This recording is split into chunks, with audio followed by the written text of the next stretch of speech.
Hello, Pastor Tim here again, and this is January 23rd. I believe it's a Monday. We're working right through the book of Exodus. Today we're going to be doing Exodus chapter 20 through 22. Okay, here we go.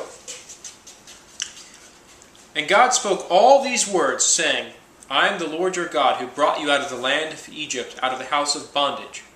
You shall have no other gods before me.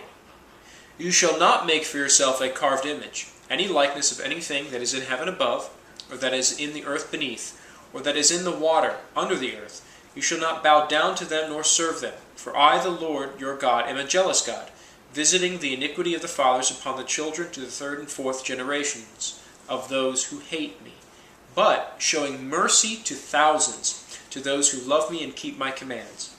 You shall not take the name of the Lord your God in vain, for the Lord will not hold him guiltless who takes his name in vain. Remember the Sabbath day, to keep it holy.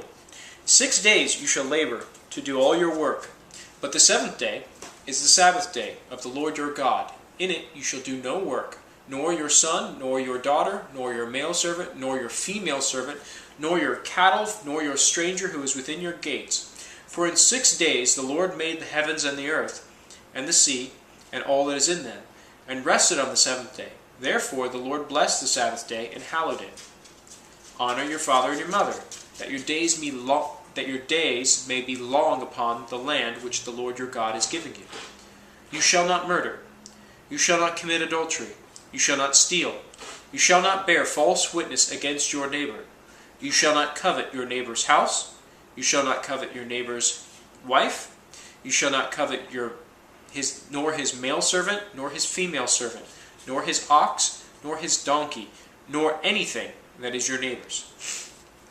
Now all the people witnessed the thunderings and the lightning flashes, the sound of the trumpet, and the mountain smoking. And when the people saw it, they trembled and stood afar off.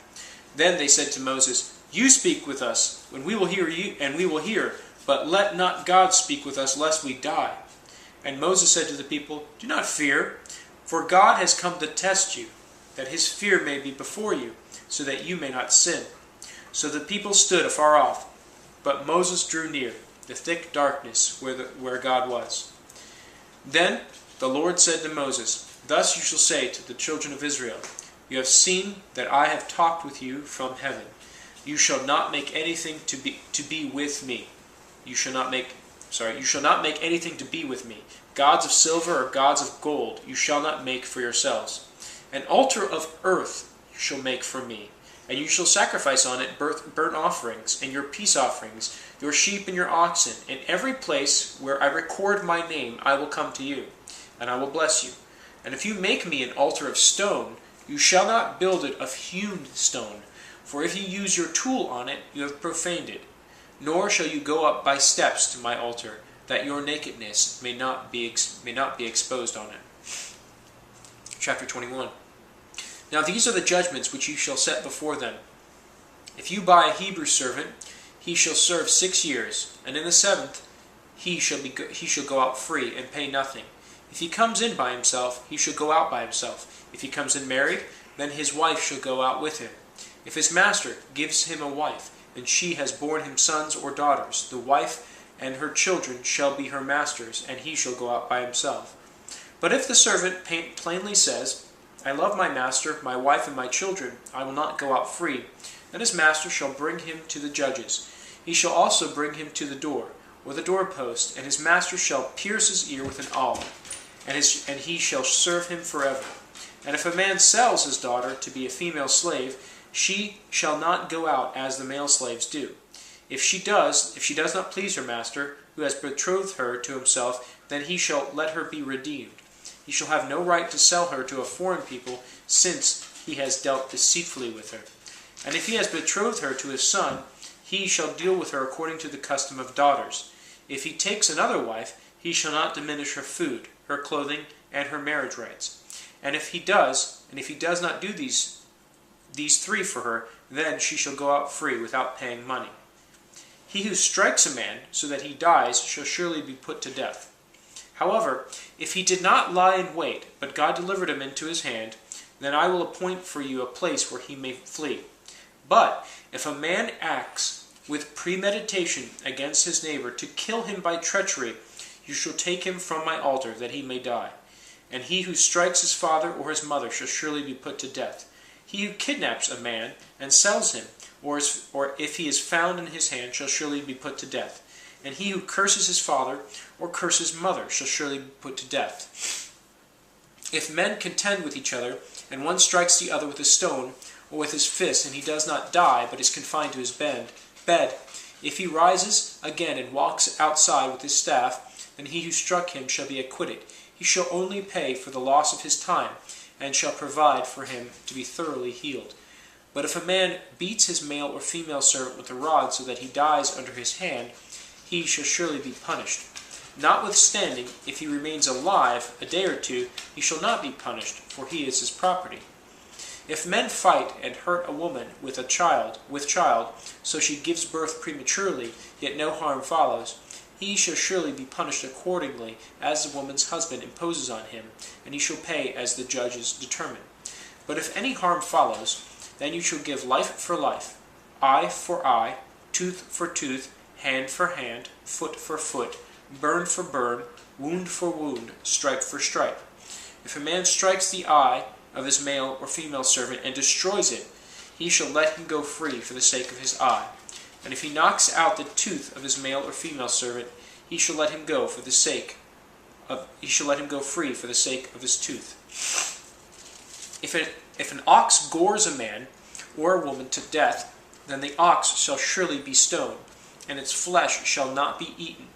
But the owner of the ox shall be acquitted.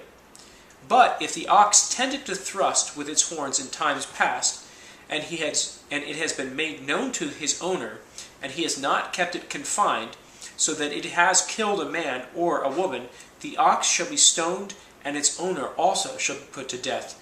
If there is imposed on him a sum of money, then he shall pay to redeem his life, whatever is imposed on him. Whether it has gored a son or gored a daughter, according to this judgment it shall be done to him. If the ox gores a male or female servant, he shall give to their master 30 shekels of silver, and the ox shall be stoned. And if a man opens a pit, or if a man digs a pit and does not cover it, and an ox or a donkey falls in it, the owner of the pit shall make it good. He shall give money to their owner, but the dead animal shall be his. If one man's ox hurts another, so that it dies, then they shall sell the live ox, and divide the money from it, and the dead ox shall also be divided. Or if it is known that the ox tended to thrust in times past, and its owner has not kept it confined, he shall surely pay the ox for ox, and the dead animal shall be his own. Chapter 22. If a man steals an ox or a sheep, and slaughters it or sells it, he shall restore 5 oxen for an ox, and 4 sheep for a sheep. If a thief is found breaking in, and if he is struck so that he dies, there shall be no guilt for his bloodshed. If the sun has risen on him, there shall be guilt for his bloodshed. He should make full restitution. If he has nothing, then he shall be sold for his theft. If the theft is certainly found alive in his hand, whether it is an ox or a donkey or sheep, he shall restore double. If a man causes a field or a vineyard to be grazed, and lets loose his animal, and it feeds in another man's field, he shall make restitution from the best of his own field, and the best of his own vineyard. If a fire breaks out and catches in thorns, so that stacks of grain, standing grain, or the field is consumed, he who kindled the fire shall surely make restitution. If a man delivers to his neighbor money or articles to keep, and it is stolen out of the man's house, if the theft is found, he shall pay double. If the thief is not found, then the master of the house shall be brought to the judges to see whether he has put his hand into his neighbor's goods. For any kind of trespass, whether it concerns an ox, a donkey, a sheep, or clothing, or for any kind of lost thing which another claims to be his, the cause of both parties shall come before the judges, and whomever the judges condemn shall pay double to his neighbor.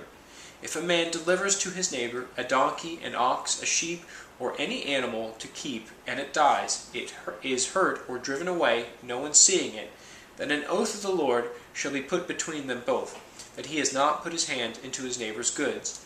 And the owner of it shall accept that, and he shall not make it good.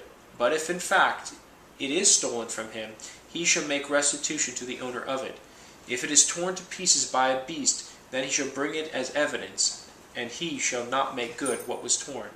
And if a man borrows anything from his neighbor, and it becomes injured or dies, the owner of it not being with it, he shall surely make it good. If its owner was with it, he shall not make it good, for if it was hired, it came for its hire. That will be all right now. Verse 15, chapter 22, verse 15.